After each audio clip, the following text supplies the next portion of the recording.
The Blockade of Africa began in 1808 after Britain outlawed the Atlantic slave trade, making it illegal for British ships to transport slaves. The Royal Navy immediately established a presence off Africa to enforce the ban, called the West Africa Squadron. Although the ban initially applied only to British ships, Britain negotiated treaties with other countries to give the Royal Navy the right to intercept and search the ships for slaves. A notable exception was the United States, which refused such permission. An 1807 Act of Congress technically abolished the intercontinental slave trade in the United States, but the ban was not widely enforced, and many of the slave ships which escaped the blockade were destined for the southern United States. From 1819, some effort was made by the United States Navy to prevent the slave trade.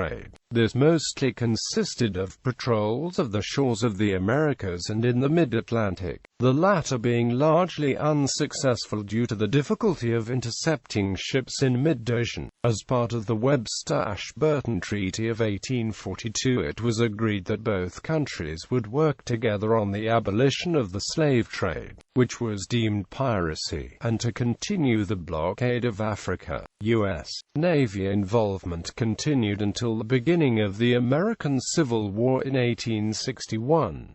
The Royal Navy Squadron remained in operation until 1870. United Kingdom involvement. The Slave Trade Act 1807 stated that the African slave trade, and all manner of dealing and trading in the purchase, sale, barter, or transfer of slaves, or of persons intended to be sold, transferred, used, or dealt with as slaves, practiced or carried on, in, at, to or from any part of the coast to countries of Africa, shall be, and the same is hereby utterly abolished, prohibited, and declared to be unlawful. In order to enforce this, 2 ships were dispatched to the African coast. The primary mission was to prevent British subjects from slave trading, and also to disrupt the slave trades of Britain's enemies during the Napoleonic Wars. Diplomacy. The original 1807 Act only allowed for British ships to be searched. However, in 1810, under considerable diplomatic pressure, a convention with Portugal was signed widening the mandate of the Royal Navy. In 1815, Portugal strengthened their anti-slavery legislation by abolishing all trade north of the equator, allowing the Royal Navy a much freer hand when policing the seas. With the conclusion of the Napoleonic Wars, Britain obtained treaties from several other powers such as France, who in 1815 abolished the trade entirely, and Spain agreed to cease trade north of the equator in 1818 and south of the equator by 1820. A clause was also inserted into the Congress of Vienna which called for the eventual abolition of the trade by all signatories. In 1826, Brazil signed an agreement similar to that of Portugal and ceased trade north of the equator. Britain's slave trade suppression efforts attempted to remain within the primitive international laws of the time. Slavers were not simply condemned, they had to be tried in courts. British vessels were taken to vice-admiralty courts, and those of foreign nations which had treaties with Britain were taken to courts of mixed commission. Mixed commission courts had representation from both Britain and the other nation in question, to ensure fair trial. Many were established at key points along the coast of Africa and its islands. However, the reluctance of other powers greatly curtailed the ability of the courts to operate. Sometimes the foreign representation would never arrive or arrive exceptionally late. The Brazilian ambassador, in spite of the court opening in 1826, did not arrive until 1828, and upon his arrival he reversed all judgments carried out in his absence. However, when asked to police the new treaties, the naval forces of Britain often found that in practice the agreements were toothless. The agreements, often obtained through the use of coercion, were signed reluctantly and therefore were very weak in practice. When policing foreign vessels, there had to be slaves on board at the time of capture for the case against the slaver to be successful. Unlike in the 1807 Act, there was no equipment clause preventing ships from being fitted out for slave trading. This major flaw, which greatly curtailed the Navy's efforts and caused some naval officers to fall foul of the law, was not rectified until the 1830s. Frustrated with the lack of progress in 1839, the British government subjected Portuguese vessels to British jurisdiction. In 1845, Brazilian vessels suffered the same treatment. This was an unprecedented step which subjected foreign vessels to much more stringent British law, and much stricter penalties for slave trading. However, some nations such as the United States were immune to British coercion. The U.S. believed strongly in freedom of the seas and on several occasions refused to allow the Royal Navy right of search. Knowing this, many slavers would fly false U.S. flags to avoid being boarded. Some slavers were even registered in southern U.S. states. This caused several diplomatic incidents, as frustrated officers would often board U.S.-flagged ships, directly contravening their orders to capture slavers. In the U.S. Congress there was fierce opposition, with John Forsyth in 1841 going as far to say the persistence of British coercion was unwarranted, destructive to private interests, and must inevitably destroy the harmony of the two countries. Quote, in 1842 there was a thaw in diplomatic relations and the U.S. allowed visitation to U.S. vessels, however only if a U.S. officer was also present. With the beginning of the 1850s, Portugal had completely ceased slave trading, and Spain had all but ceased. However, Cuba was still an active slave port. Brazil continued to defy British diplomatic methods, and her trade was not extinguished until 1852, when diplomacy was thrown out by Palmerston in favor of Pax Britannica methods of coercion. West Africa Squadron.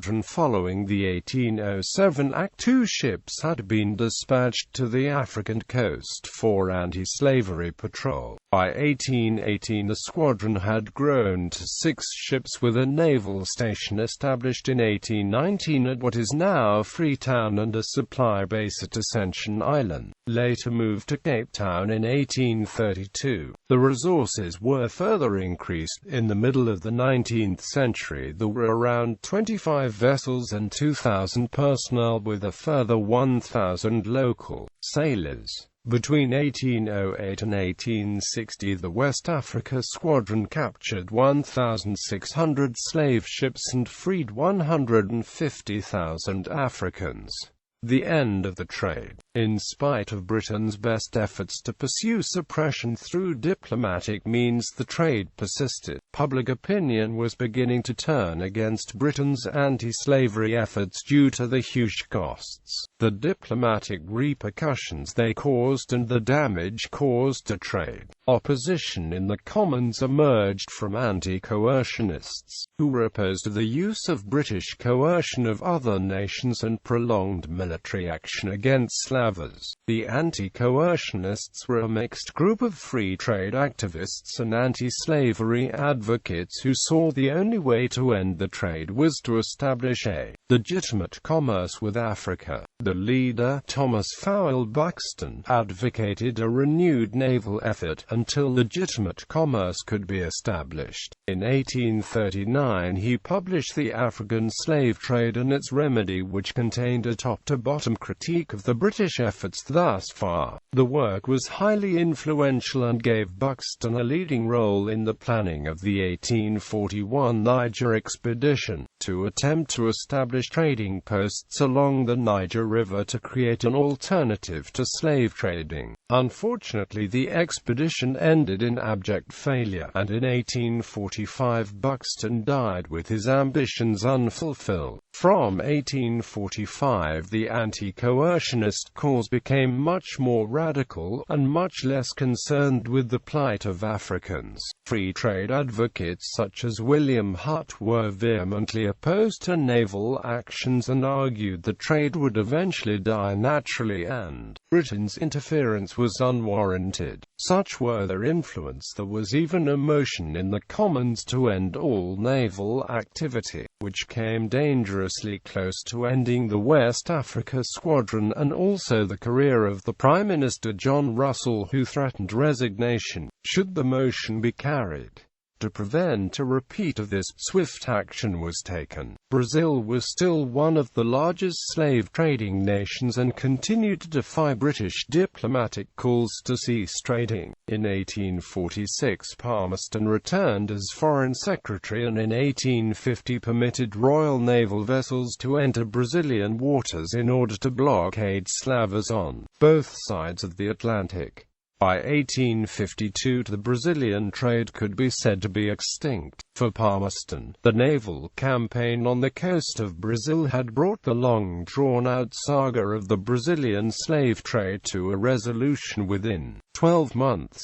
Cuba, however, continued its trade, giving it up in 1867 after pressure from Britain and a reunited United States. United States involvement. The United States Constitution of 1787 had protected the importation of slaves for 20 years. The Pennsylvania Abolition Society held its first meeting at the temporary capital, Philadelphia, Pennsylvania, in 1794. On the 7th of April 1798, the Fifth Congress passed an act that imposed a $300 per slave penalty on persons convicted of performing the illegal importation of slaves. It was an indication of the type of behavior and course of events soon to become commonplace in the Congress. On Thursday, the 12th of December 1805, in the Ninth Congress, Senator Stephen Roe Bradley of the state of Vermont gave notice that he should, on Monday next, move for leave to bring in a bill to prohibit the importation of certain persons therein described into any port or place within the jurisdiction of the United States. From and after the first day of January, which will be in the year of our Lord 1808, his words would be repeated many times by the legislators in the Ninth Congress. The certain persons were described as being slaves on Monday, the 16th of December 1805. Wary of offending the slaveholders to the least degree, the Senate amended the proposed senatorial act, then passed it to the House of Representatives, whereat it became meticulously scrutinized and, figuratively, poked and prodded. Cautiously, ever mindful of not inciting the wrath of slaveholders, members of the House produced a bill which would explain the senatorial act. The two measures were bound together, with the House bill being called H.R. 77 and the Senate Act being called an Act to prohibit the importation of slaves into any port or place within the jurisdiction of the United States. From and after the first day of January, in the year of our Lord 1808, the banned measure also regulated the coastwise slave trade. The banned measure was placed before President Thomas Jefferson on the 2nd of March 1807 for his approbation. The 1807 Act of Congress was modified and supplemented by the 15th Congress. The importation of slaves into the United States was called piracy, an Act of Congress that punctuated the era of good feeling in 1819. Any citizen of the United States found guilty of such piracy might be given the death penalty. The role of the Navy was expanded to include patrols off the coasts of Cuba and South America. The naval activities in the Western Atlantic bore the name of the African Slave Trade Patrol of 1820–61. The Blockade of Africa was still being performed in the Eastern Atlantic at the same time. Africa Squadron Operations. American naval officer Matthew Calbraith Perry was the executive officer aboard Cyane in 1819. which had escorted the Elizabeth, whose passengers included former slaves moving from the United States to Africa. President James Monroe had the Secretary of the Navy order the American vessel to convoy the Elizabeth to Africa with the first contingent of free slaves that the American Colonization Society was resettling there. Of the 86 black emigrants sailing on the Elizabeth, only about one-third were men. The rest were women and children. In 1821, Perry commanded Shark in the Africa Squadron. Alligator under the command of Lieutenant Robert F. Stockton was also in the African Squadron in 1821 and captured several slavers. Lieutenant Stockton also convinced the local African chief to relinquish land around Cape Mesurado, about which Liberia grew. Stockton became the commander of the U.S. Navy's first screw-propelled steamer, the Princeton, in 1843. On 26 and 27 November 1842, aboard the Somers in the African Squadron, Commander Alexander Slidell Mackenzie ordered the arrest of 3 crewmen who were plotting to take control of the ship. The 3 crewmen were convicted. They were hanged on the 1st of December. This is the only occurrence of maritime mutiny at law in the history of the United States Navy. Commodore Perry was placed in command of the African Squadron in 1843. Ships which captured slavers while deployed with the African Squadron include Yorktown, Constellation, and the Second Constellation, which captured Cora on 26 September 1860, with 705 Africans on board. The first San Jacinto captured the brig Storm King on 8 August 1860, off the mouth of the Congo River, with 616 Africans on board. In her final act, Constitution captured H.N. Gambrill in 1853. The Navy attempted to intercept slave ships from 1808 to 1866. A small number of ships were intercepted. Some of those ships were carrying Africans, destined to be sold into slavery, while other suspected ships which had none on board were captured and escorted away from the coast of Africa. Black ivory. The Louisiana Purchase in 1803 created a great demand for more slaves to work in the vast new area. Jean Lafitte was a pirate who brought many slaves to the United States and sold them through an organized system established at New Orleans that included many very respectable merchants from the vicinity. After he helped Andrew Jackson during the War of 1812, President James Madison issued a proclamation early in 1815 granting him and his men pardons for the misdeeds. The United States Navy Africa Squadron, Brazil Squadron, and the Home Squadron was assigned the task of intercepting the ships which were bringing Africans across the Atlantic Ocean to the slave markets where black ivory found numerous customers. Since the War for Independence had been costly, no American warships were constructed between 1783 and 1795. The Navy Department was created on 30 April 1798, 4 years after President George Washington had communicated with Congress and expressed his alarm at the outrageous behavior of Algeria. On 27 March 1794, following communication with President Washington, Congress authorized the purchase and construction of 6 frigates. These ships included the first Constellation, launched 7 September 1797 on Constitution, a ship that would be briefly employed in the African Squadron. Few new ships were built in the United States after 1801 until Guerriere was launched on 20 June 1814. It proved to be an effective warship and the war with the Barbary pirates in 1815. In its early efforts to enforce the law, the Navy used the ports of Charleston, South Carolina and Savannah, GA from 1808 or 1809 to 1812 as home ports for several ships patrolling the Atlantic Ocean in that area. However, US Chesapeake sailed off the west coast of Africa early in 1813.